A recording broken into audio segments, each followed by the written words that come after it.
Sure. There you go. Last minute. Literally. Literally.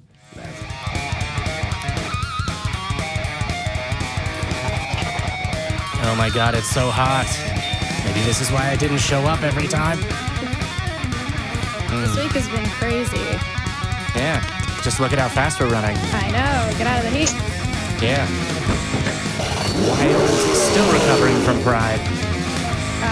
You were good at that, though. You're like out there the whole time, right? Oh, yeah. I couldn't make it. Powered by rainbows. 2 hour stops for me. It's much healthier.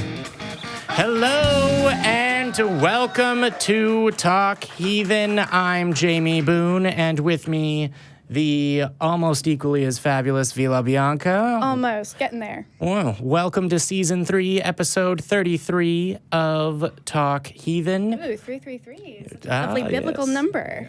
Is it? I thought they just had 7s and 6s. Oh, the Trinity? 3 is also very Oh, and there's 3 of them. Okay, I thought it was another, different one. every Jesus number. can't have all the numbers. Look, we can all count from to 3. To 3. Fuck off. There's other things with... There's, in Hinduism, there's Shiva, Ganesh, and the third one, and they're kind of a trinity that makes up Brahman. So deal with that, Christians. How are you? How has your week been? My week's been pretty hectic. Just juggling all of the balls right now, metaphorically. In a hectic and negative way, I understand that, yeah. Not necessarily negative, just it's my preferred way to go through the world, always running late for something. I can, yes. Yeah. Yes, agreed, I think. There's that. So we have a couple of announcements before we begin. One is that immediately after the show at 2:30, Atheist Vanguard will be premiering, and you should switch over and watch that. It's fantastic. It's one of our newer programs. It's worth every second of your time twice. 2 is that immediately after that, at 3 p.m., The Nonprofits will be premiering. It's an excellent show. It's one of our older ones. It's worth every second of your time twice. And I'm not just saying that because I did a guest spot of 5 episodes on Vanguard and that I'm one of the hosts on The Nonprofits. If either of those shows didn't go well, I would hesitate to recommend them as fervently. You should watch ACA programming.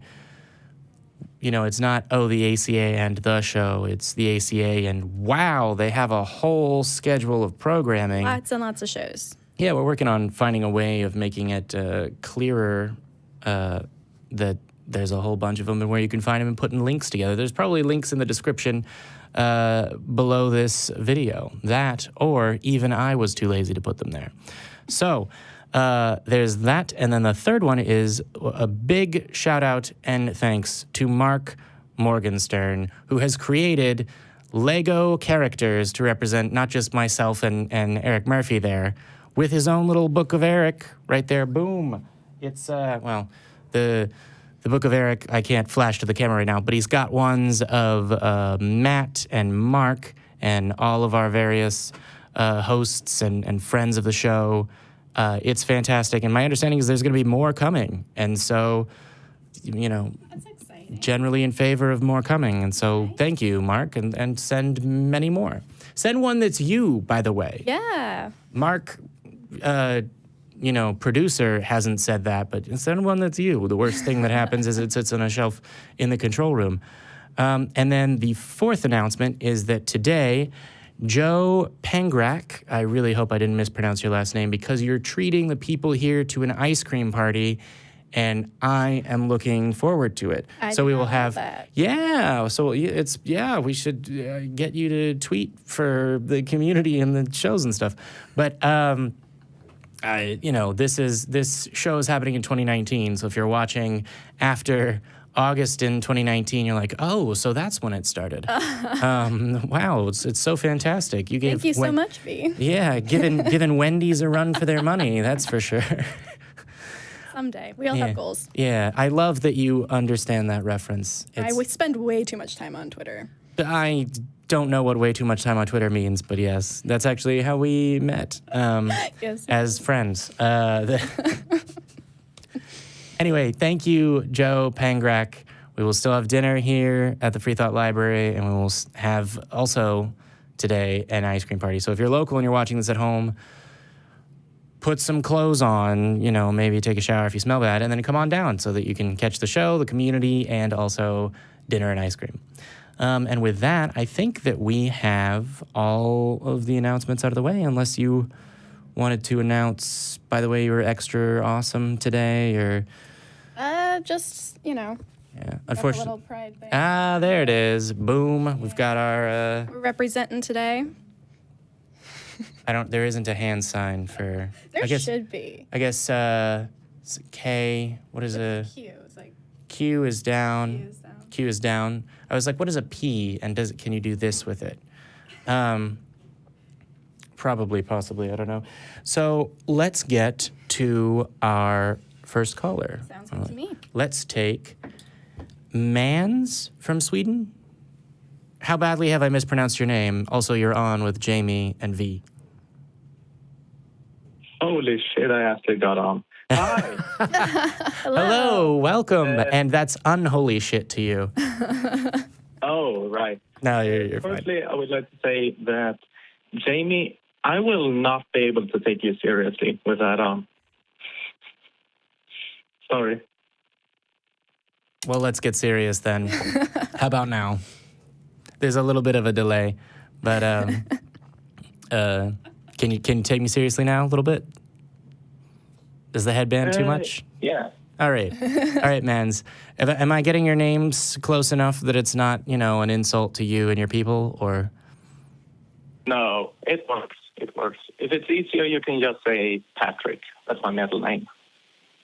Hey, that is much less likely to be mispronounced by me. So, Patrick, it says here that you wanted to talk about how to talk to a religious person and that you need advice. Why don't you go ahead and fill us in on the background of that?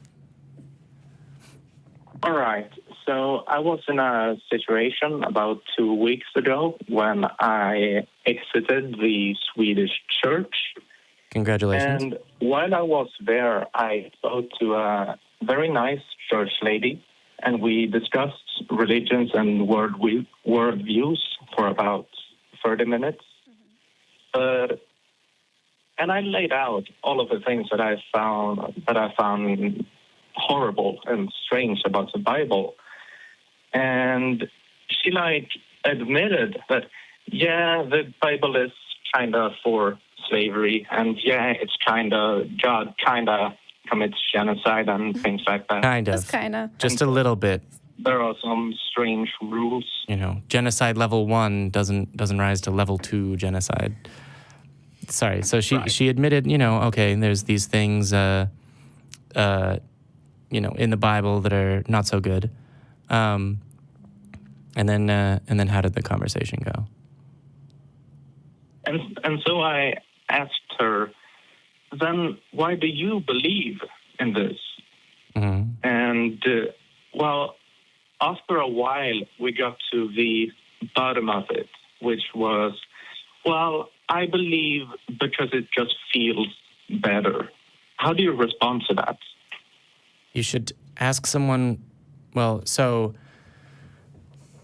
it's important if you're trying to get someone to examine the truth value of what they believe, to focus the conversation on whether or not things are true rather than whether or not they're comfortable or whether or not the conclusions are good, which I believe is what you're talking about. So there's are you familiar with the methods of street epistemology?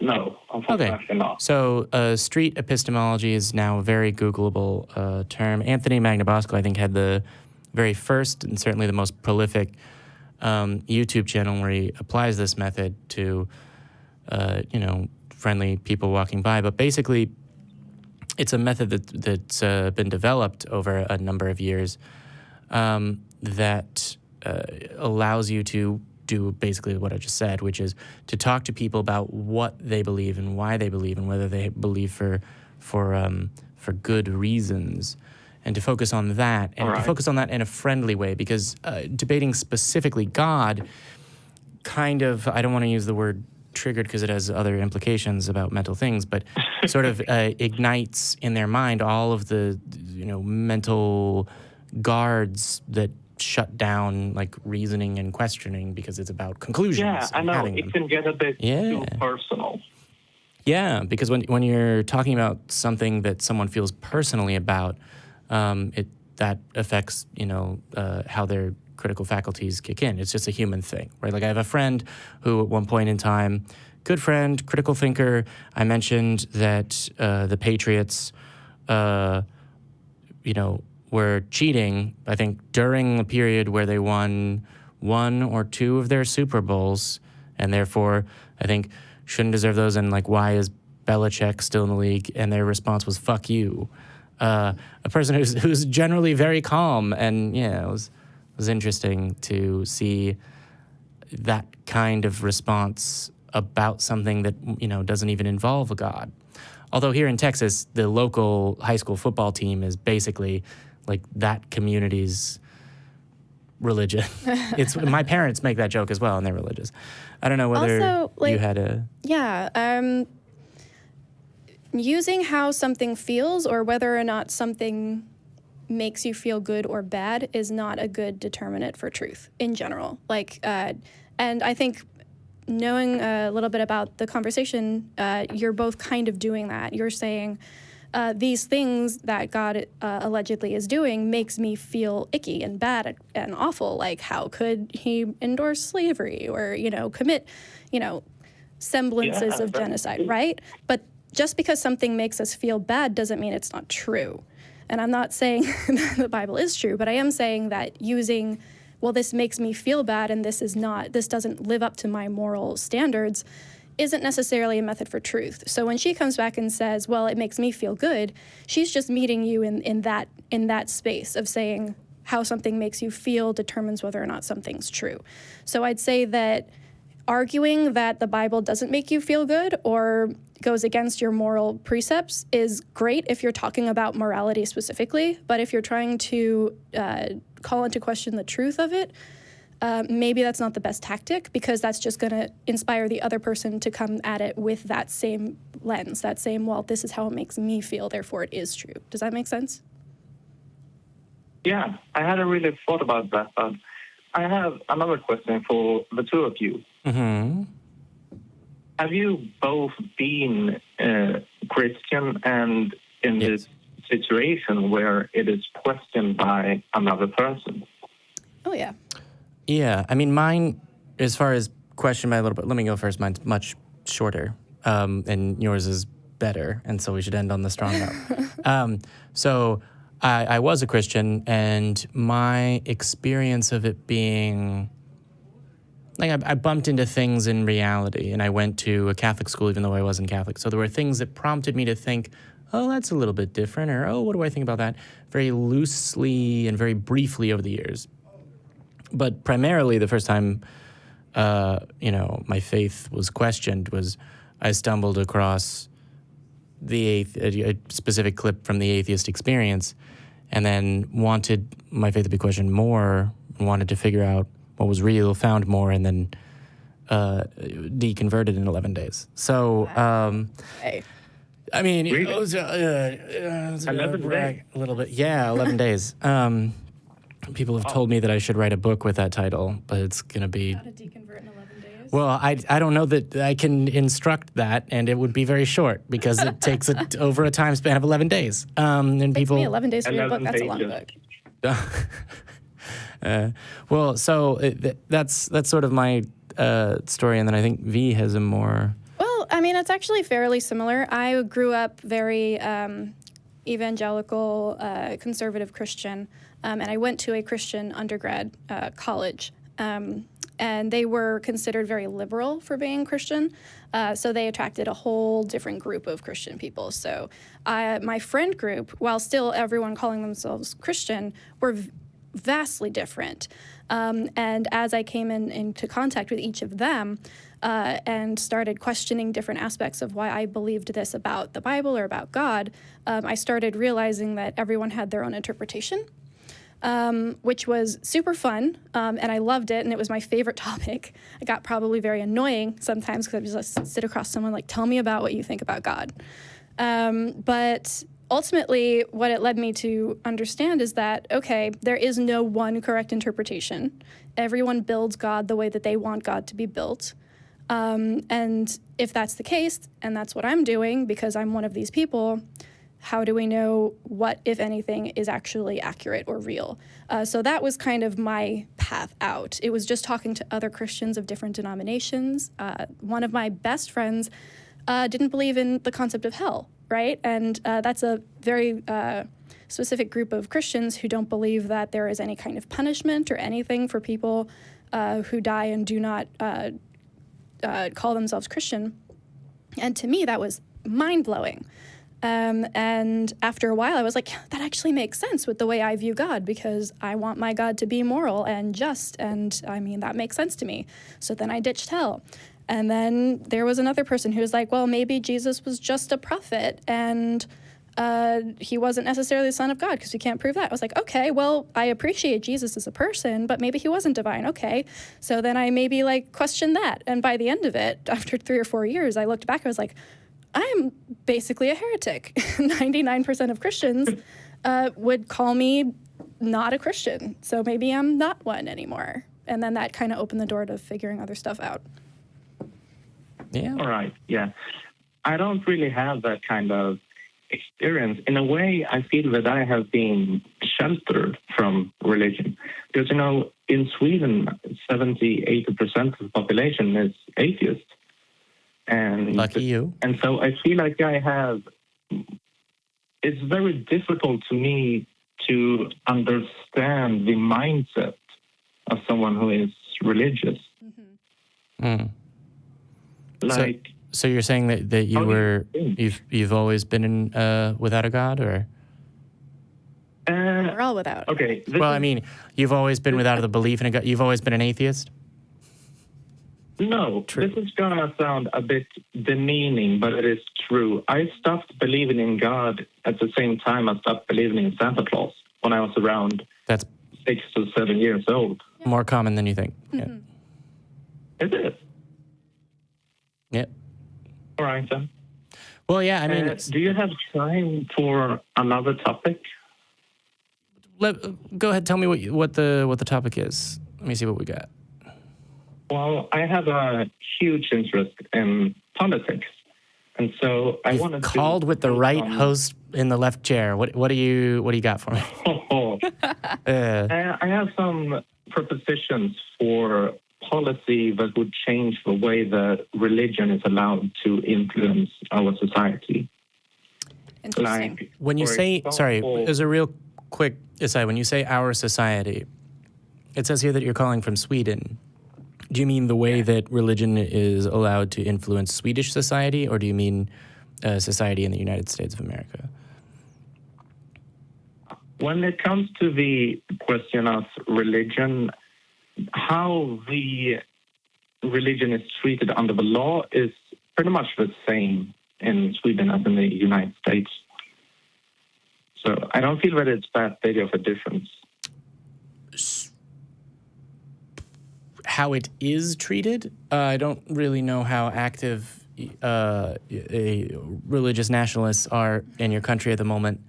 And I also don't remember, forgive me for being an American and confusing Scandinavian countries, whether Sweden was one of the nations that considered blasphemy laws relatively recently. But I can't say, oh no, that's completely unlike the United States, because our Christian nationalists are very active and given the opportunity would probably enact such laws. But you've said that you believe that religion is treated under the law in Sweden similarly to the United States, and presumably you're presenting that as a problem to be addressed in policy. Is that the case? Yes, precisely. Okay. Well, shoot one at us. See what happens. Run through some suggestions. Yeah, what do you think the relationship between government and religion should be? Well, first of all, the things that I'm proposing would be an age restriction on organized religion, meaning that you can't enter into church service until you are about 16, 18, 21 maybe, just to give every child the freedom to not be indoctrinated into a religion. And so you wait until you are old enough to make your own decision.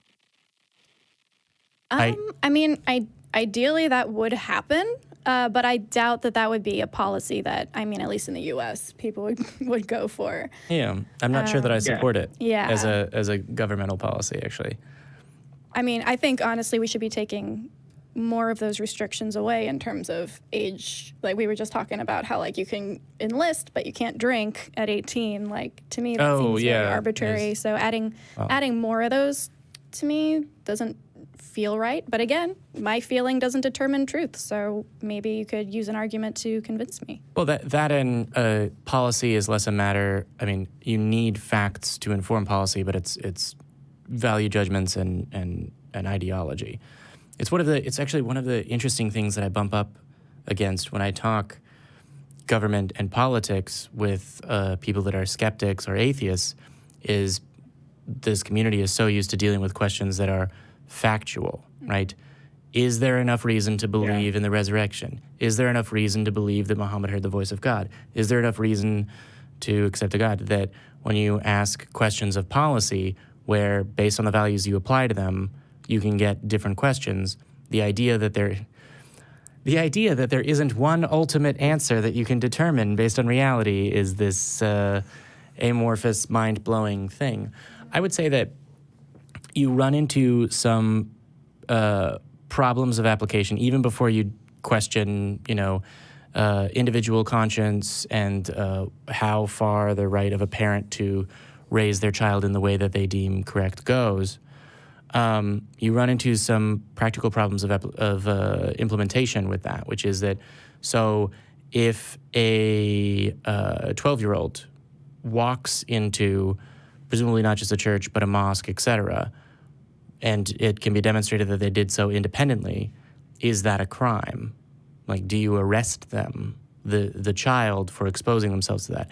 Additionally, yeah, so which is just an interesting thing. And then also, if a church service is brought from the religious building to the home, is that a problem? Are priests allowed to are religious teachers allowed to visit private homes? So you have this, the values that prompt this proposal, I'm right there with you. Correct.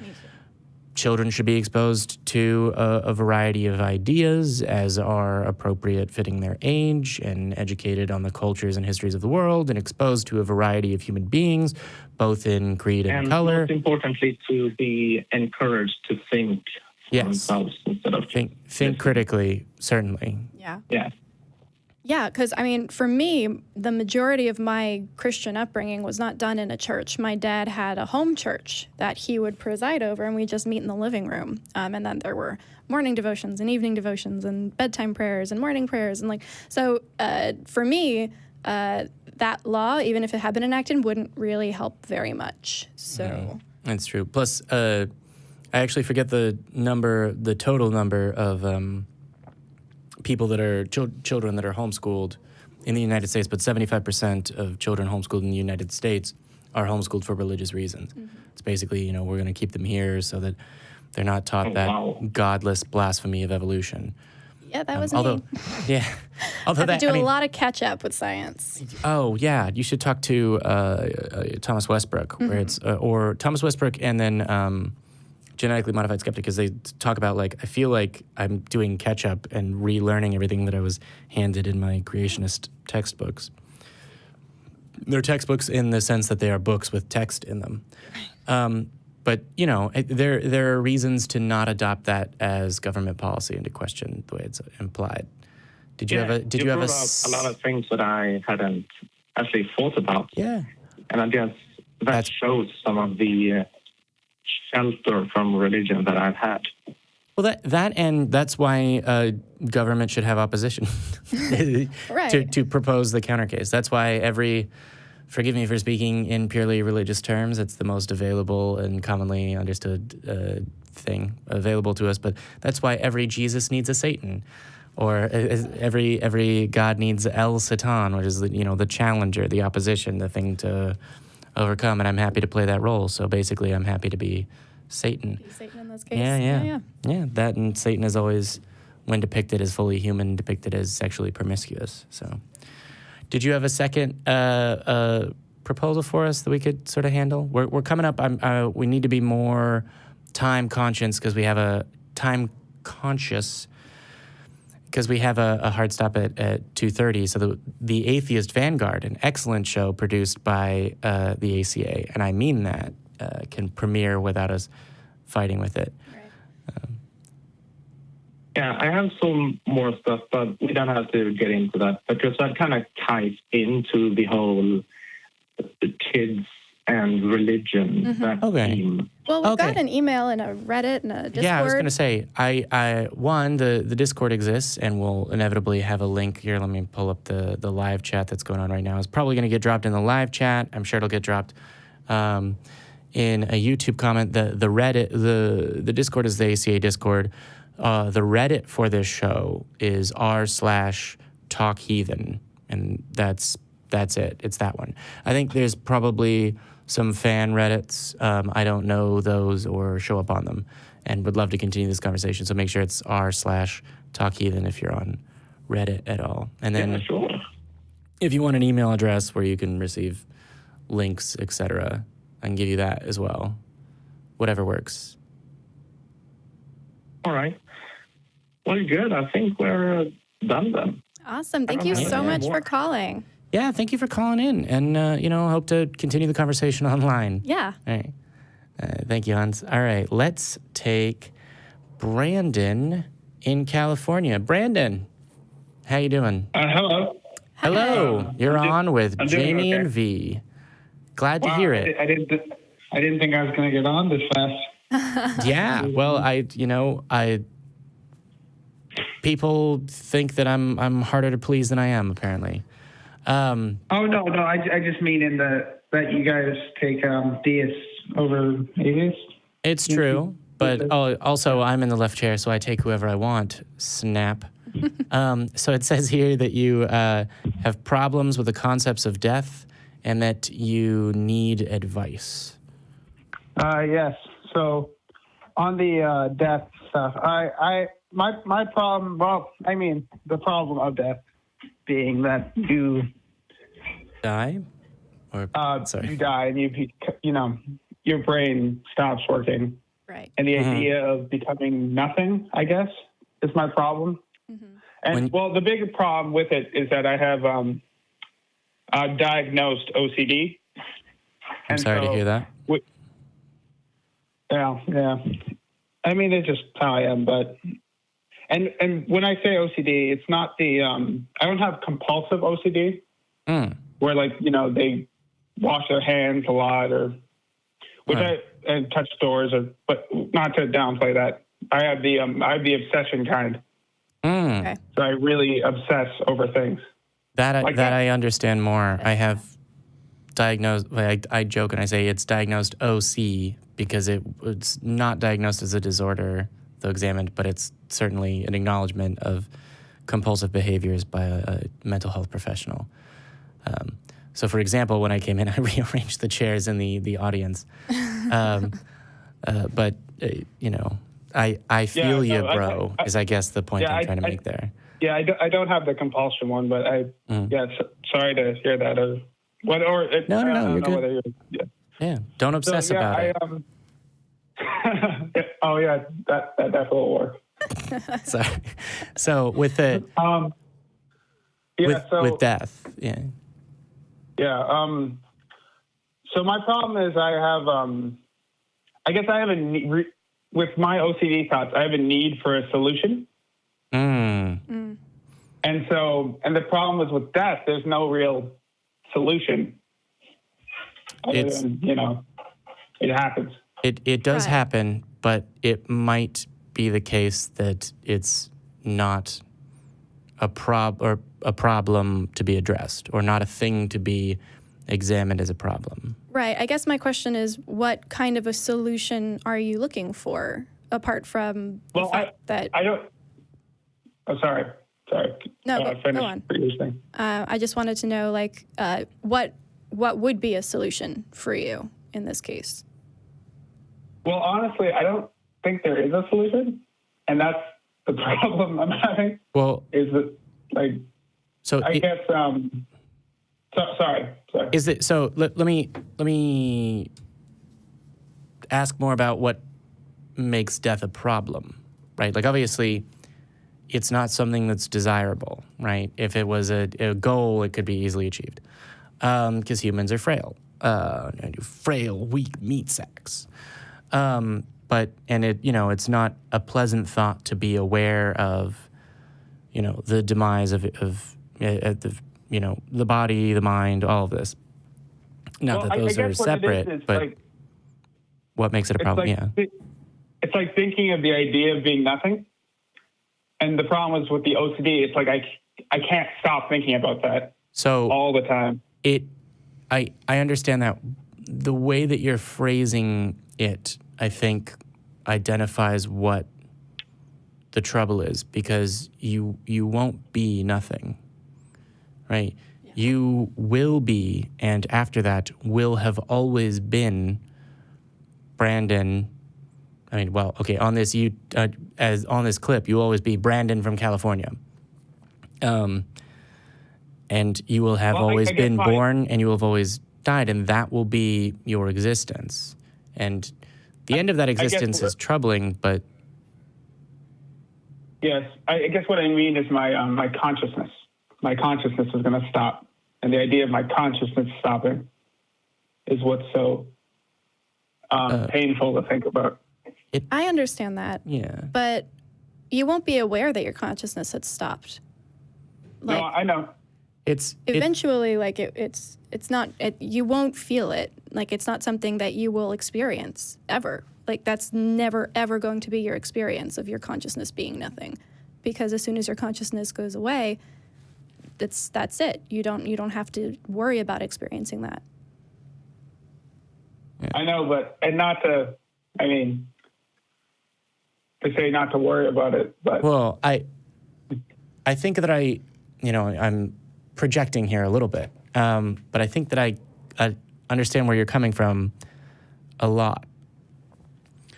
Because the solution of, like, okay, well, the part of, time where your consciousness no longer exists after having existed can, one, be compared to before you were born. Is often said, well, I was dead for 1,000,000 years before I was born, or I wasn't around for 1,000,000 years before I was born. Why should after I'm dead bother me? And, you won't experience it. These are solutions to the problems of what an individual feels like, which is very personal, self-directed, internal. But it's possible. I've literally never met you before this call. 6 minutes ago, I didn't really have a concept of your existence at all.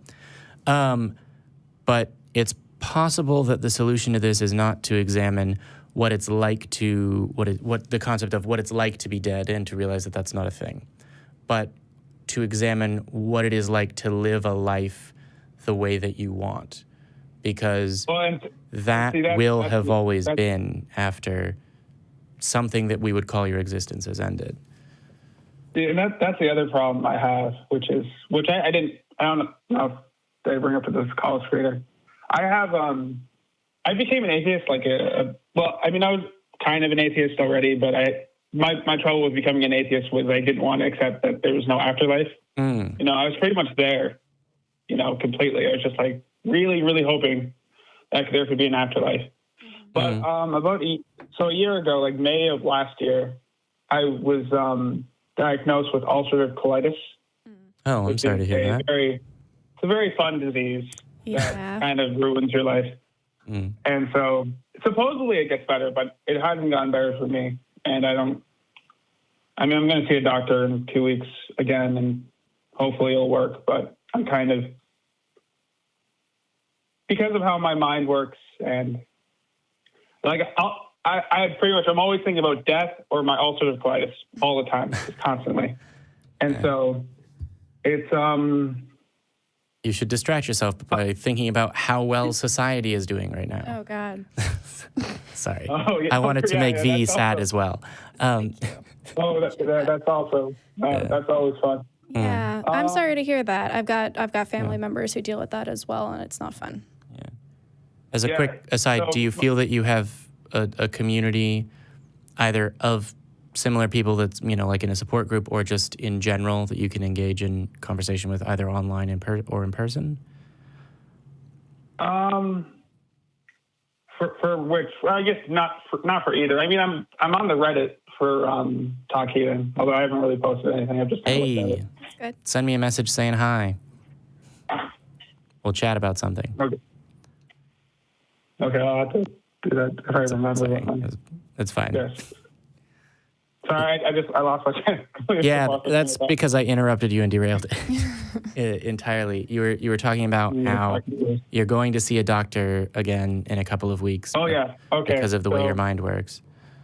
With the death stuff, so I'm with OCD. I don't know if this is with everyone with OCD. At least for me, I also get the fun of depression, and so I mean the ulcerative colitis doesn't make it better. Yeah.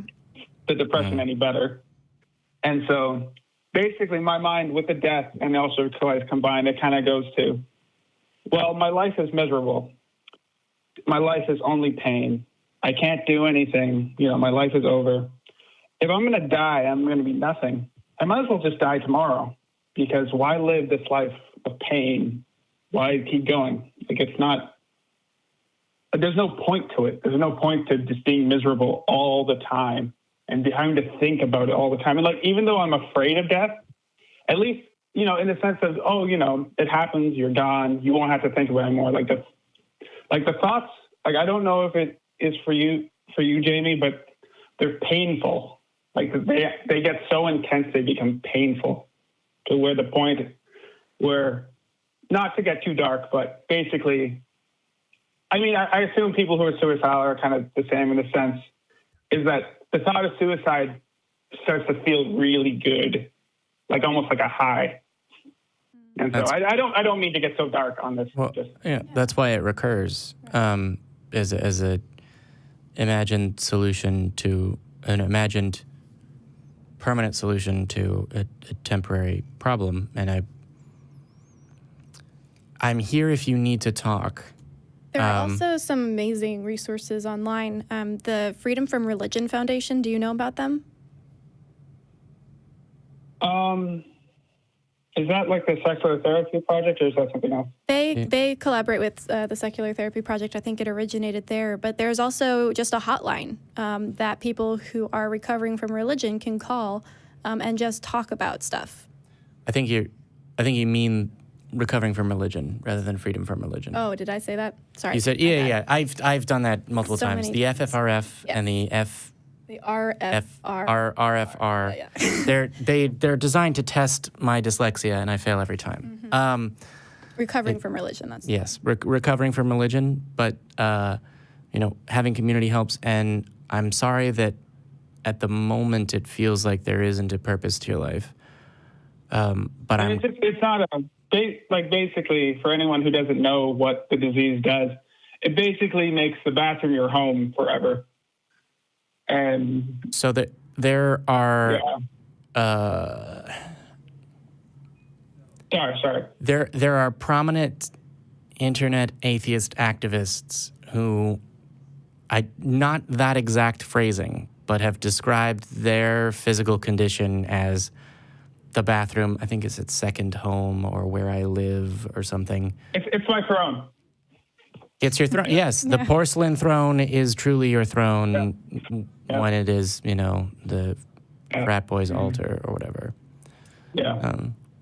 I mean, I think the point you're going for there is there are people who are beloved community members who are out there making a difference online who also have a similar condition, if not the same one. I don't know. But I don't know the specific diagnosis. But not to say, just suck it up and do something else. But there are ways to have meaningful and impactful things in your life. It's true. So if there's one thing that we can learn, and we haven't actually even touched on, I think, at least too much, your whole journey into self-describing as an atheist, there's one thing that we can say that we know, if we're apostates truly, is that we know what it is like to learn that we are wrong. And right now, just as there are Christians who are overwhelmed with guilt because Jesus hates that they indulge being human in the form of masturbation or whatever it is, right now you see no purpose, and your mind, because of the pain, does not allow for the possibility of that purpose or that joy. That's not the case. There are things around the corner that neither you or I envision, and that directly relate to your life. I don't know what will happen with you or for you or around you tomorrow, and neither do you. And there's a little bit of mystery in that. And even if that and the potential of a completely fulfilling, oh my gosh, I won the lottery and my story was written down and became the second Slumdog Millionaire of a movie and won an Oscar or whatever, even if that is what you would be happy with, and even if it doesn't happen, if nothing else, and yes, this is very self-serving, right now you're calling into a show and prompting conversation about this question. Yeah. And you are not the only one that suffers in this way. And other people will hopefully find some comfort or understanding or feel less alone and lost because of, if nothing else, this call. And actually, that way is incredibly meaningful, because then you're helping other people that feel the way that you do. It's precisely the reason, or one of the reasons, why I do this show and why I do what I do, is there are people that think I'm the only atheist in my town, in my city, that are wrong.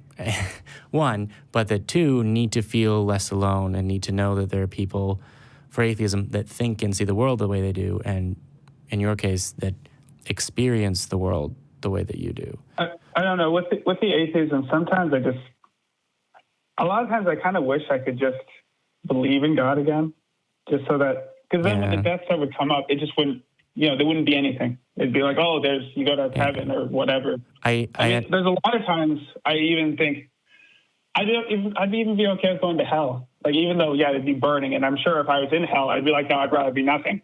But just something other than this, something different. Like the concept of non-existence, and as I said, the consciousness, like your consciousness ending. Mm-hmm. It's just such a, and sometimes I wonder if it's because of my OCD, like I'm always constantly thinking, so the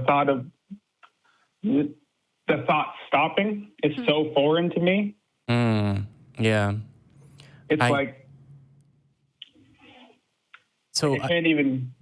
Sorry. It's no, we're doing a thing where we both pause to be polite and then realize the other person is willing to talk and then pause to be polite.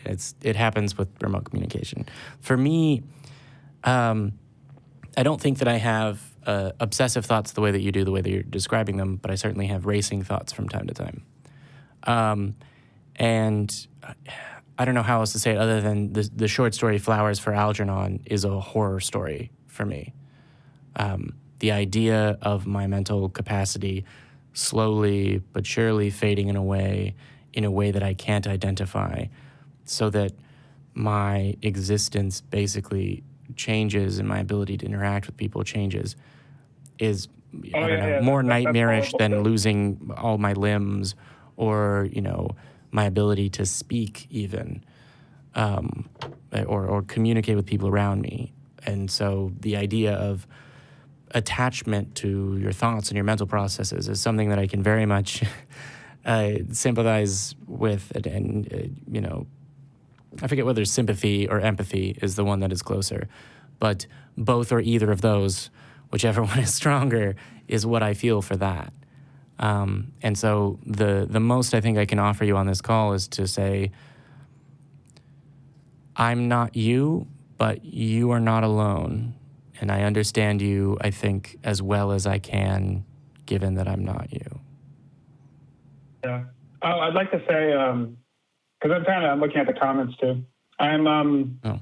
Just for people in the comments whoever said medication, I'm going to see a psychiatrist again in 2 months. Although it's kind of funny, I was on an antidepressant before, and one of the side effects of it was ulcers, and so it could be the cause of my ulcerative colitis. I don't like antidepressants. They just kind of, I don't know. I know there's some that make you happy, but whatever one I was on just made me like numb to everything. Yeah. That's more common, right? Like it's not the normal human condition to always be happy.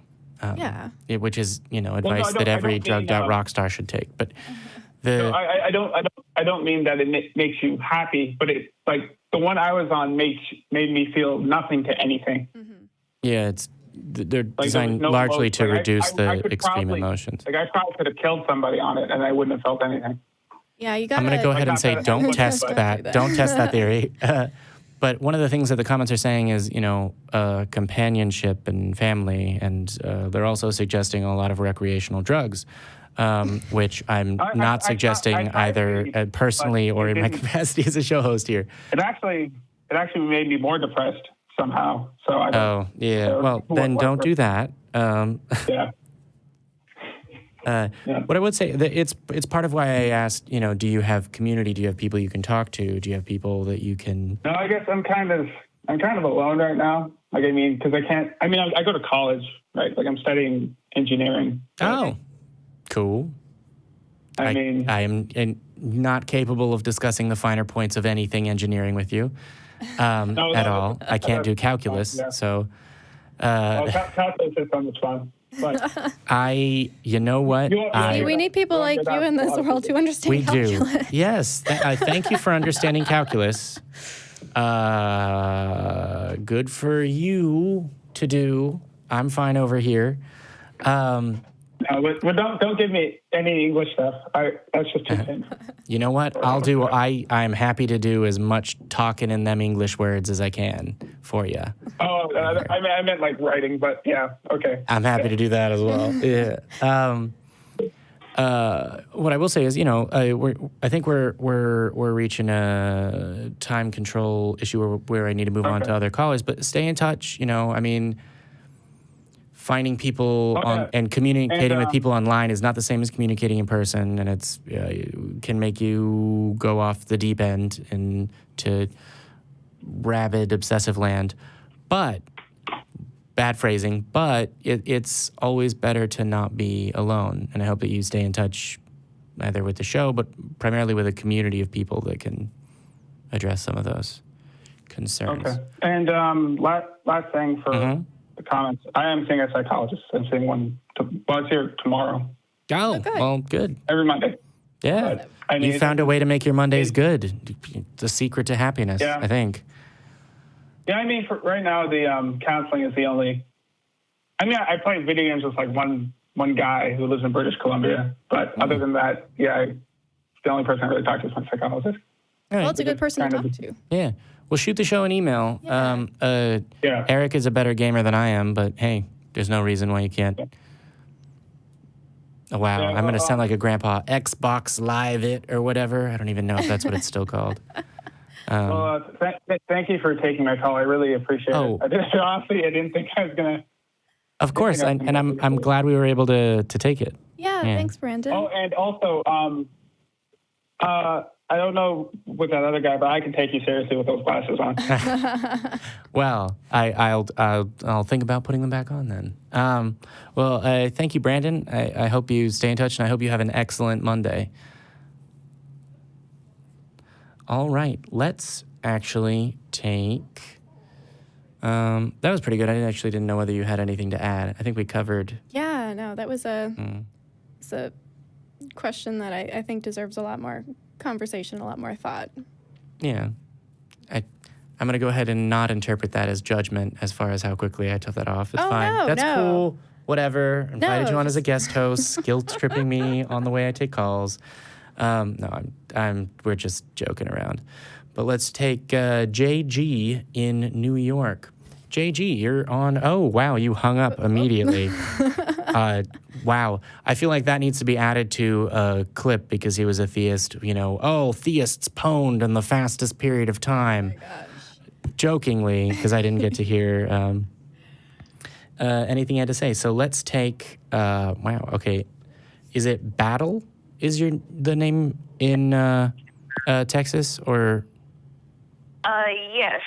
Okay. I'm Miss Battle. Oh, Miss Battle? Is this like an online pseudonym as well, or? Well, most of the time, I usually tend to mostly go to ex-Christian, just the subreddit there, and also the one for Heathen 03. As your name, or? Sorry, I guess this is. About my name. Oh, that's my last name.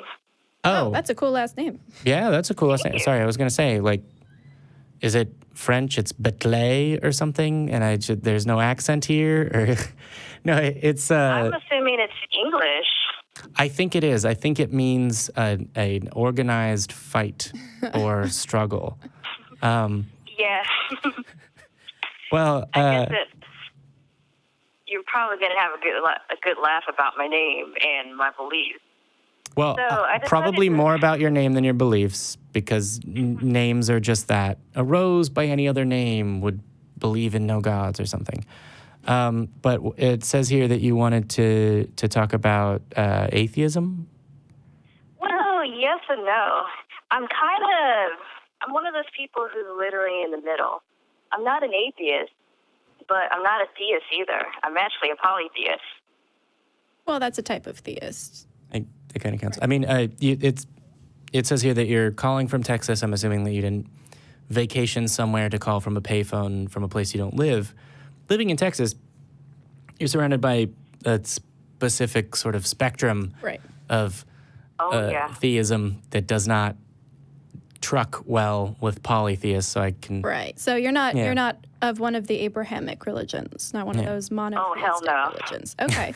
And it's like really weird because of it, I'm experiencing a lot of guilt. Like I feel I'm contributing to the problem, with theists basically trying to make the laws in their way, and it's like no, You are not. I'm not. So I can say this, right? Like I think that V and I probably have very different feelings about, for example, Mayor Pete, or other current Democratic candidates, et cetera, or other political statements. I don't have a problem as far as this is not a theocracy. The United States is not a theocracy, nor should it be for any Right. religion. But Get that right. yeah, just because a person believes in a god or gods or higher power or healing crystals doesn't mean that They're a bad that they're person. contributing to the notion that everyone should have to follow the 10 Commandments as law or get hit with federally produced stones or something. Yeah, and I will have to say this: it has been a very interesting path because originally I was raised Baptist, and then I'm sorry to hear years that. down the road, sorry, I was No. Baptist. Yeah. Sorry on your I behalf. eventually. Yeah. Oh, I'm sorry. No. When I say that, I mean, I'm sorry that was your past, not that you told me. Oh, right. Yeah, I feel that was very unfortunate too. But when you're born and raised in Alabama, mostly everybody is Christian or Southern Baptist. Mm-hmm. Oh yeah. Yeah. So how recently actually did you become not a Baptist? Well, I've been agnostic. I was agnostic for about 3 or 4 years, and then in the last couple of months, I've become, heathen, or if you will, Norse pagan. Okay. What about that made you feel like it was the right the right move? Like, what about that? I don't really want to get into the woo-woo parts, Sure. but it kind of fits with my values. I mean, I have a lot of respect for nature, and I'm a big person. I'm really big on community and helping others and basically standing your ground when it comes to your views and stuff, which has been kind of a hard thing for me because I was literally raised to be a meek, Yeah, quiet, I feel that. submissive, and I hated that about myself. So I feel this is just the path for me, I suppose. Now you're a Viking. Yeah. Oh, yeah, but that's weird. But it's funny, though, because I'm African American, and I'm kind of struggling with that because I feel like I'm appropriating, you know? I mean, the thing about appropriation, and let me tell you about appropriation as a white person, because that's always going to be very you're helpful. statistically more likely to have personal experience appropriating things. Right. As I think am I. what I have read from people who have a problem with that word is that we have said it's become a broad umbrella term for doing anything that is outside of your specific culture. And that's not what it means. You, I don't think, have to worry about appropriating Norse mythology because you have not been part of a system that oppressed Norse mythology or denigrated it in any way or shamed other people for participating in it. So you can participate in it without having all of that extra baggage, which is what makes something problematic when you're engaging in that. Yeah. You know? It's less about the rule of don't do anything with other cultures and more about be aware of the way that other cultures and people that belong to those cultures have been treated and adjust the behaviors, particularly ones publicly, that you have about that because that affects, a greater narrative and affects other people that are to that, right? This is very true. Here I go. Hey, look at the color of my skin, and also I'm still talking. So, both, I am neither a musician nor an expert on musical history, but rock and roll and jazz, my understanding, both developed out of musical traditions from people of color in the United States. But when I listen to jazz or rock and roll or et cetera, I don't feel that I'm appropriating a culture. Maybe I'm wrong. I admit that I would be surprised by that in that case, but it's not the same as, for example, I don't know, any other number of I can't even begin to list appropriations, and I feel like if I try, it's going to get worse than it already is. I think from my perspective, you're in the clear on that front. Okay. It has the white person seal of approval. Again, Sorry. As somebody who is 50-ish% Northern European, I have no problem with that. But also but you weren't. It's a cultural thing. It's a cultural thing. It's a tradition. Also, Christianity, Islam, Judaism, they're all Eastern religions, and the entire West has decided that it's theirs now. Yeah. So you could argue that white Jesus is the worst form of appropriation. Exactly. That's most the of the time, problem. the Black Church, we have Black Jesus, so there's that. I go for it. Yes, do that, please. Preferably the church don't bit, do the maybe not so church much. part. But No, I think it's a valid question to ask for sure. I think whenever you're entering into a space that is new for you, to ask, what are the power structures here? How can I interact with these people in a way that is, respectful and honest and integrity based? So that's great that you're asking that question, but I don't think that should be something you worry about personally. Just Yeah, I will have to admit it does get pretty awkward at times, especially it's one of the reasons why I'm really careful on who I talk to online about this kind of thing, because I'm not sure if you guys are aware of the folkish and the white supremacist side. Yes, I was going to bring that up as well. I have to watch out for that too. Yeah. Yep. It's sort of the show is called Talk Heathen. Woo! And woo, yeah. It's actually not the reason that at one point I've been called a white supremacist that supported anti-Semitic whatevers, or a Nazi, not forgetting that literally everyone in my family 2 generations back was on the Nazi hit list.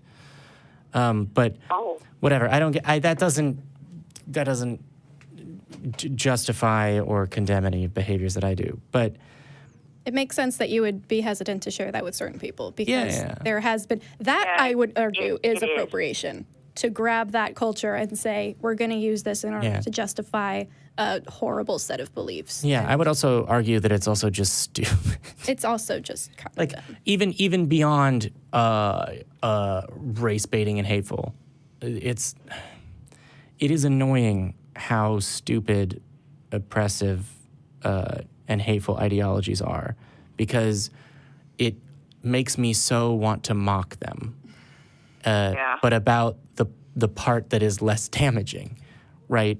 Like Hitler waved his hands around like an idiot when he was talking, but you can't really make fun of that because you have to also be like, okay, genocide and the Nazi regime is much more important than what are you doing with your hands right now? Like I spend a lot of time thinking about gestures, but yeah, never mind. I'm getting way off track here. I can actually send me an email after the show, etc.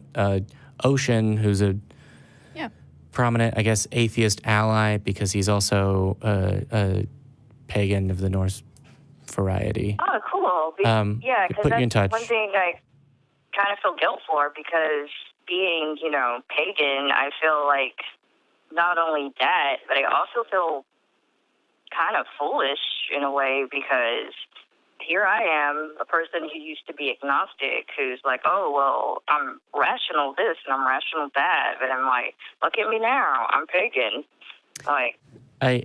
So there's that. And actually, that's probably where we should go with the show, which is so we can put you in touch with other people that in many cases honor and in many cases believe in factual claims related to traditions.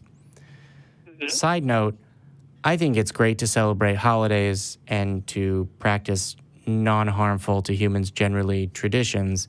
It's one of the things that makes community and feeling like, you're part of a group that understands and loves each other that easy. I don't think it depends on, for example, believing that there's a magic bunny that hides eggs, right? Mm-hmm. You can put Steve in a bunny suit and make him hop around because no one really likes him and he was going to drink a little bit anyway, and then he's cheery and entertains the kids.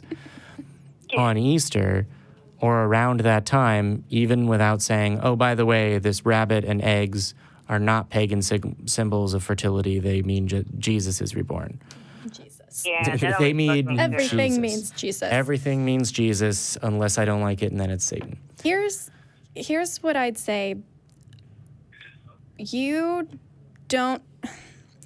I personally am not a polytheist. I don't have any God beliefs, and I have yet to be convinced by anybody who does.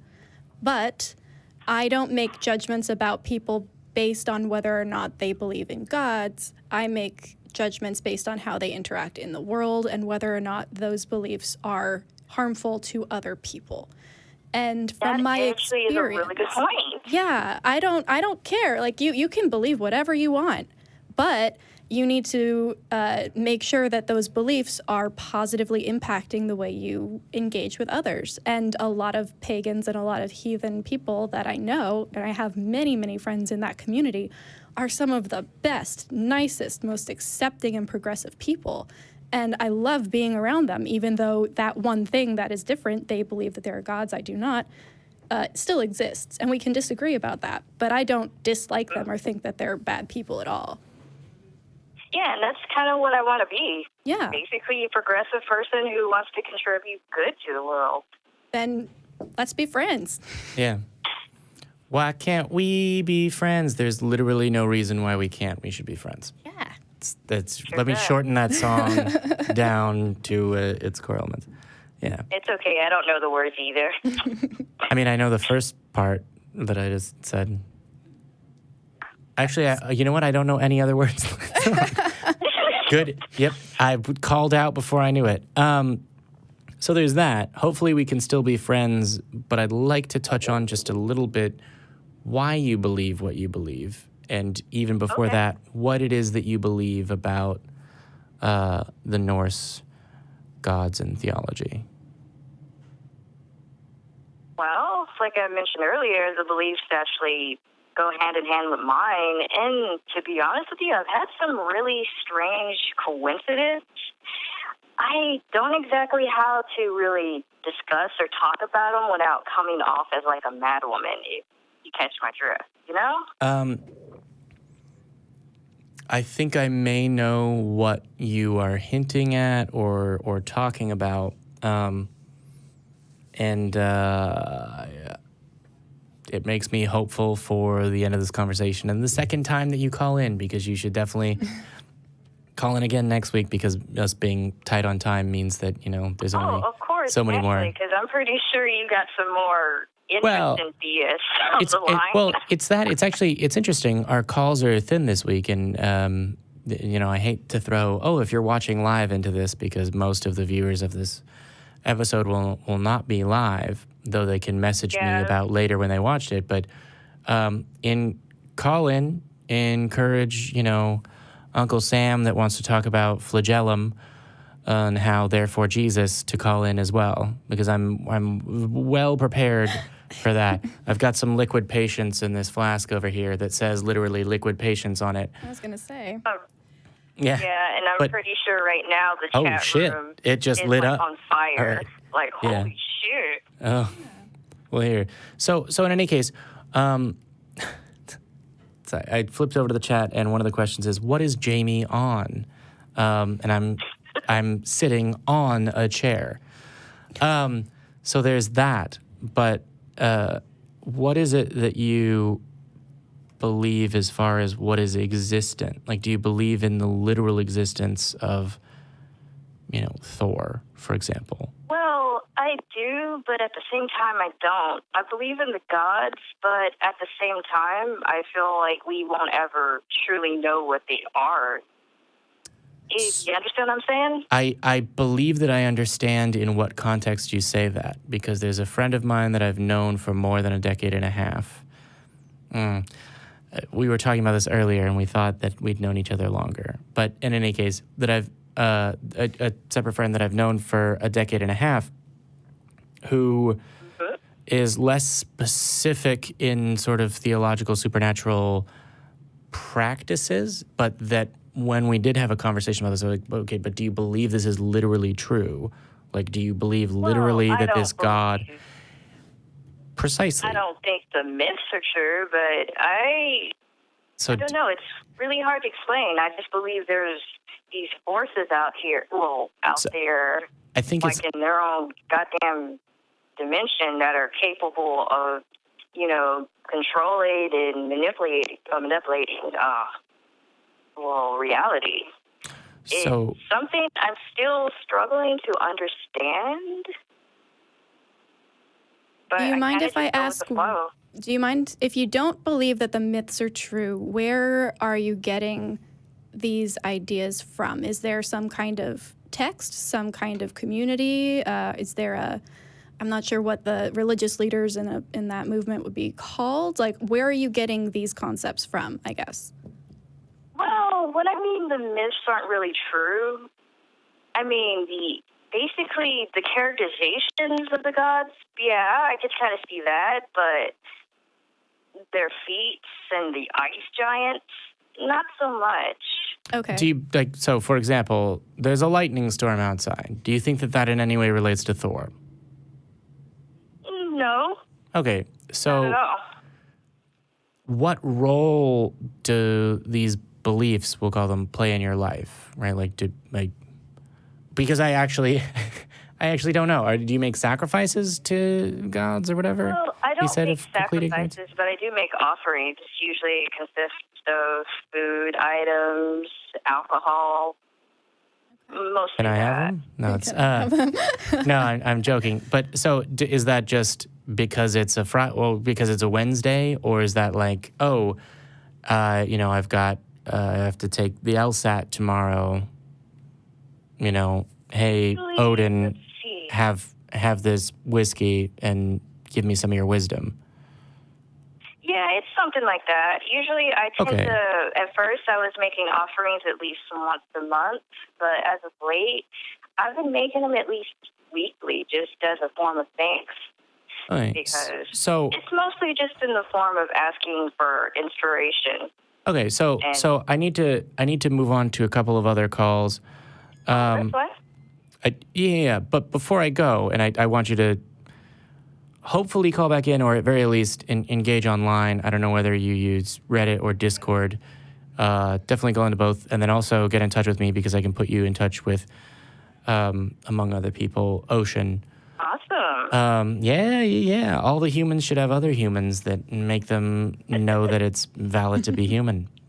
That's part of my philosophy. But it sounds to me that you, like actually multiple friends of mine, find more comfort in the practices than the intellectual evaluation of whether or not this or that is actually the way that things work, right? Like, it's less important that, well, are lightning and thunder actually things created or thrown by Thor, and more about being thankful for positive things and being hopeful for positive things, or being sad about negative things in terms of the practice, like the religious practices or ceremonial practices.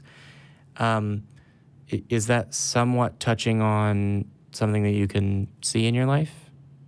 Yeah, actually, it's close to it, yes. Yeah, so those things are true for me as well, and I don't believe in any gods. And it's one of Shelley Siegel's many songs is, she actually wrote it, I think, in commemoration of Hitchin's death, which is, I forget what it's titled, but it's, I don't believe in these things, but it won't take away from my gratitude. It's probably called Gratitude. But it's that, which is I can feel thankful and hopeful, and I can, and sometimes do, engage in what someone might call like a ritual, or they might try and call, if they were trying to annoy me, a superstitious practice, right? Because I recognize that the human mind does a lot of weird things that are the result of the way that it evolved. And I can play with it. Yeah, is that the point that you wanted to make? Yeah, okay. I like this person. Yeah, if you send an email to, what's the Talk Heathen? You can send one to TV at, and if you throw Talk Heathen in the subject line, we'll pay attention to it. Yeah, if you I'll send keep one an eye out for it specifically. Because but do you guys have this information on your subreddit? We should. Or it should be in the description of the video once it goes up. When you say this information in the subreddit, yes. If you contact us on Reddit as well, r/Talk Heathen, just those two words. Yeah. Yeah, there it is. It's on the bottom of the screen. Boom, right there. Go back, watch yourself, and now you have a reason to pretend you're not vain. I'm actually not by my computer right now. That's why I asked. Okay. Oh, you're fine. It'll be on the video for sure. Yeah, we will live forever as long as the internet exists. But thank you for calling. Cloning? What about cloning? One day. The internet will still exist. Who knows? But I think we're going to move on to other callers. Thank you, Ms. Battle, for calling in, and hope to keep in touch with you as time goes on. Let's see if we can get through the last few of our callers with Chris in California. You're on with Jamie and V, and the description says that you called last week and are questioning, I think? No, not necessarily questioning. I'm a lot of things, but hi, Jamie. Hi, B. You're caught in a loop on my internet here, so I'm going to turn you off on that. But let me see. Can you hear me? Yes, we can hear you. Yeah, we can hear you. Yeah, I shouldn't do that. I was faking you out. Spinning around in your faces. Yeah, sorry. Hey, just to get it over with real quick, I mean, I talked to Matt, Mr. Dillahunty, and I was trying to explain just my religious viewpoint. You know, I'm agnostic and blah, blah, blah. But then I was sort of throwing in the things that should have been tagged on at the end right away. So anyway, it'll take 1 minute and I'll say what I am. I wrote it down here. So Okay. I'll go, 1, 2, 3, go. I've got a timer going. Quick, go. Okay. Okay. So as a precursor, I just want to share my experience, perspective. I am not trying to prove or convince anybody of anything. Okay. Belief seems to be a big thing. You know, do you believe, do you not believe, or whatever. So I've looked up the definition, and it appears how it goes is belief is sort of then your knowledge and then what you call truth. So I wrote that down. I don't know if people agree with that or not, but that's what I got out of it. Anyway, so this is what I am. I am agnostic. I don't believe there's a God, and I don't believe there isn't. I don't know. What I believe in general are tangible things. Then I thought about it. Friends, loved ones, mannerisms, emotional reactions. That's something that I know well enough that I kind of believe that. Observable phenomena, you know, look up in the sky, see the sun, see the stars, and well-documented things. And these are the things I'm close to 100% certain of. I like to kind of treat everything agnostically. That's inside. But anyway, non-tangible things have a greater degree of uncertainty to them. I could say anywhere from 0 to 99.9% certainty, with major things like religion, paranormal phenomena, astrology, etc. I like to assume there is an air of truth to begin with, and they might possibly be true until proven otherwise. This is where I made the mistake before, because I said I believe everything, it's all willy twoo is the joke. Anyway, just to finish off the last sentence here, sorry. Okay. If you don't mind. Considering the possibility that doctrine might be true does not mean belief or adherence to that entire doctrine, in my eyes. And believing individuals all the time is an iffy proposition. So Matt threw a couple of... he said believing individuals all the time is a risky proposition. Yes, I would agree with that. Yeah. I understand and agree with the sentiment, but the phrasing sparks a line of reasoning that I would like to question and examine. Yeah, I think I agree with like 90% of that from what I understand you saying. The entire first half of that is stuff that I can say, oh yes, that in specific wording describes me, except for where you say, therefore I'm an agnostic, and leave it at that. I would say, therefore I am an agnostic atheist. Right. And leave it at that. So yeah, the only part of that I would really have an issue with is the assumption that things are true instead of the assumption that things are not yet true. Yeah. Right. Additionally, I'd like to point out real quick, but before you jump back in, Chris, you said with things like you listed homeopathy among them. Horoscopes. You said horoscopes, not homophobia. You said astrology, and in my mind thought horoscopes, and that's in the same category in my mind as homeopathy. Yeah. Portraying a little bit of bias here. So you said astrology, whatever. I'd like to assume there's an error of truth. But you began that with things like, which I think betrays a little bit of a bias in your thinking as far as accepting propositions as true or likely true. And I would say that I perhaps have the opposite bias, which is when a person talks about wisdom of the ancients and the influence or the descriptive power of the apparent description of stars, or the power of water in homeopathy, or the power of crystals, because crystals are cool and a different kind of thing on healing or Reiki. I put these things in the same category of there's good reason to believe, based on the context of these types of claims, that this new specific claim about them is false or likely false. Yeah. But you appear to have the opposite bias, and I'm wondering if you've thought about why. Jamie, if I can stop you for a minute there. A thing to clarify is that I try to sort of bring it together is that non-tangible things, uncertainty, 0 to 99.9%. I mean, I could put a percentage on each one of these. Astrology, I'd say. Well, I'm certain of that. Maybe 20. Paranormal phenomena. I don't know, psychic stuff going on. I'd say I'm sure of that. Maybe 60%. It all has a different percentage to it. To me, I mean, that's the concept. That's good. The truth is the truth, or it's false. That's one of these things Dillahunty throws out there, or throws these basic logic arguments at me that Captain Kirk used a bunch of times to blow up computers, like every other episode. Stuff like that, Well, wait. Okay. Anyway. Okay. Go ahead. So I see here. There's one thing that I'm wondering about. So I would not say to somebody who said that they experienced a paranormal phenomenon that they were wrong and they didn't experience anything, right? So I would say, okay, I believe you up to a certain point that you think you experienced this. I don't think you're lying to me. But I wouldn't then go on to make an assumption about why it happened or what caused it. So when you're saying you have 40% or 60%, I forget, percent confidence or belief in paranormal experiences, are you talking about the actual experiences, that they actually happened for some reason? Or that the reasoning behind it, ghosts or poltergeists or whatever, are accurate? Because those are two different things. Oh, okay. Well, I mean, it would probably be both, but I'm not. I mean, both to a degree.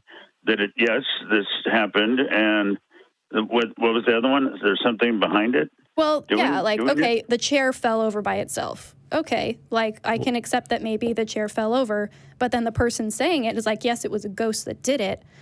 Are you taking both of those 60% confidence that yes, the chair fell over and yes, a ghost did it? Or I'm confused about how you're using percentages here. No, that one would probably be the win was a bigger chance. Well, yeah. I don't know. So I mean, a ghost doing it, there's the chance. So do you have a belief? Do you have a level of confidence in the existence of ghosts? Here, we'll hone down on a specific one. I kind of do, and from my own experience and thoughts about it, I think they waver around 50% probably in my mind, and what is it that is up to 60? Yeah, I'm going to be more assertive because we're low on time, and I've got at least one other call I want to get to. Sure. What is it that makes you believe that ghosts exist or are likely to exist? There's I mean, you get down to the definition of what exactly it is, but I mean, I don't know if you need to actually establish that. Everybody has a different one. That's the thing. I was going to say, I don't know of anyone that has one at all. I mean, I could put it this way. It relates to how I feel about what you would call what my subject would have been and question would be talking about the spiritual aspect of things. And a ghost is a spiritual aspect. Call it however you want, however you logic people want to do it. Say, it's the consciousness of a person that lives on, or whatever the heck, an unseen aspect of being. The spiritual aspect is a ghost. So I have two whether they stick around and haunt and how all that works, I don't know. But to me, it seems likely that they exist. You said unlikely or likely? I don't know. You said it's somewhere in the middle. Okay. Somewhere in the middle. There's a sort of 50. So, okay. Dipping down to 25 and going up to 70. Yeah, so one, I know that you threw out the phrase logic people, not as a deliberate slur, but know that I take it as a compliment. Okay, that's fine. I'm sorry. No. Thank you. I'm happy to be of the logic people. My people are now the logic people, apparently. But when you're talking about ghosts, how important is it for you to come to a conclusion that is accurate versus one that is good or better? That one accurate. Okay, cool. So, not for example, if the conclusion, pardon me. That's not the answer. Accurate was not the answer. And don't really care that much about it. I have my feelings about what's going on. No, you seem to care a lot if you're ascribing percentages to it. He's sort of casually. So what I would say is that seems like a better path, or at least as good a path as any, to an understanding of why these ideas crop up in the popular culture, right? Or at least the popular culture, the culture that you're exposed to. Well, every culture has a ghost story. So that is actually not accurate, because there are cultures where there are no such thing as ghosts, and if you think you see a ghost, it's clearly a witch bewitching you, and you should ignore it entirely, right? Like, it's not a universal thing across cultures at all. Like, it's sort of assumed to be, and it's certainly not uncommon in cultures, like a one-off, and that's because cultures are made up of humans, and we have similar experiences that we don't understand, largely that occur in our brains that we attempt to explain in supernatural terms, because then we have an answer to questions that we want an answer to. So what I would say, Chris, sorry, I'm hoarse at the moment in a non-spiritual sense, is that an examination of the kinds of things that relate to when a person dies, right? And the origins of ghost stories and how they relate to very, very human elements of, well, here is the body of a person that I knew. Here's the body of my mother. And I can recognize that that's my mother, but there's something inherently different or weird about it. There's a part of her being that's gone.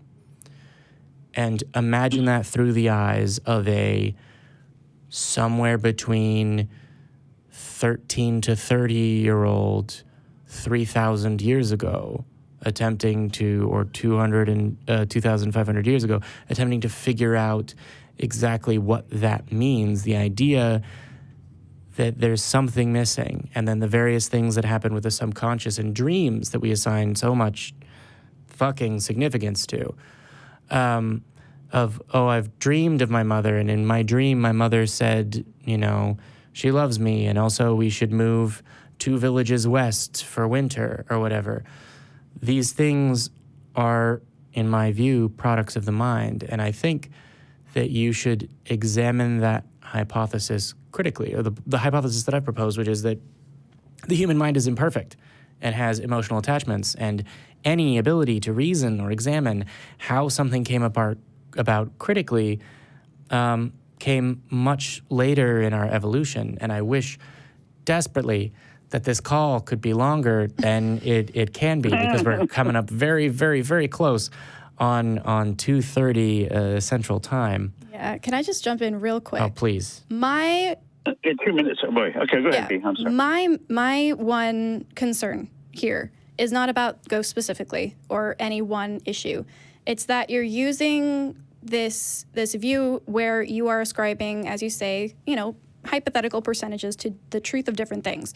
So if you look at ghosts, right, as one, and you're like, 30%, let's go with 30%. Then you have to break that down into the different descriptions of ghosts from the different cultures and other people's experiences, and assign each of those a percentage, and then average those out, and then come to a percentage. But then, it seems like a whole lot of work to do if you're going to follow through. Can we hold 1 second? So since we rarely have any time, let me try to crank it out here. Yeah, you got 15 seconds. My point is, this is all personal. That they're all my percentages. I got a few sentences to put down here that might clarify what I am. I would never totally embrace any of these concepts. That includes all religions and so on. I don't follow any religion. Considering the possibility that a doctrine might be true doesn't mean belief or adherence to the entire doctrine. You guys don't care about that. I do. So, Chris, certainty to things. Real quick, because I don't want this conversation to end. I'm on again next week, and you can call back in, and there's places that we can engage online.